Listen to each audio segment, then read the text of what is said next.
Posible na sab nga ipatuman sa Land Transportation Office sa Davao Region ang no plate, no travel policy.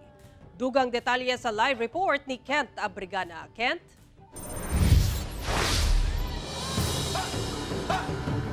Sara, nagpahimangno ang LTO ngadto sa mga motorista sa Davao Region nga wala pay plaka nga makikoordinate na sa ilang mga dealer. Una ang posible nga pagpatuman sa no plate, no travel policy sa Davao Region. Human ang pagsugod sa pagpatuman sa no plate, no travel policy sa Quezon City niadtong July 1. Mingon ang Land Transportation Office 11 nga posible sab kini nga ipatuman sa Davao Region. Sumala pa, ginapaspasan na nila karon ang pag-distribute sa mga plaka, ilabi na sa mga dealer. So what we're doing right now is paspas po ang among pag-distribute sa mga plaka.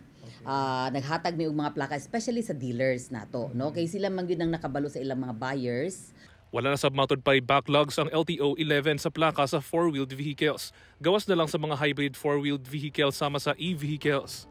Katong 2015, remember na atay plaka nga medyo na hold to for a while. Ang tawag man ato replacement kay existing naman tong mga sakyanan, gi-replace lang atong mga plaka. So naay ubay-ubay atong 2015 nga wala pa na produce. That's only 2015. So 2016, 2017 up to present naana ng mga plakaha. Gani, gibutyag niini nga duna pa yung mga backlogs sa motorcycles.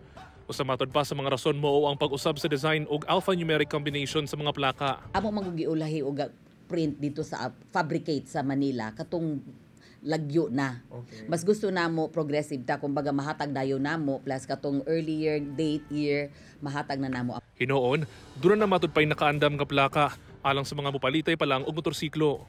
Sumala sa LTO, pwede maslutan og 5,000 ang mga sakyanan nga walay plate number. Busa, ginawag sa LTO ang mga motorista nga i-follow up na ang ilang mga plate number sa dealer sa ilang sakyanan.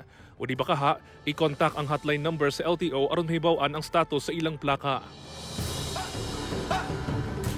Sara, sa karon nagahulat na lang og memo ang LTO 11 gikan sa Central Office kung ipatuman na ang maong polisiya dinhi sa Davao Region. Sara. Okay, dagang salamat, Kent Abrigana.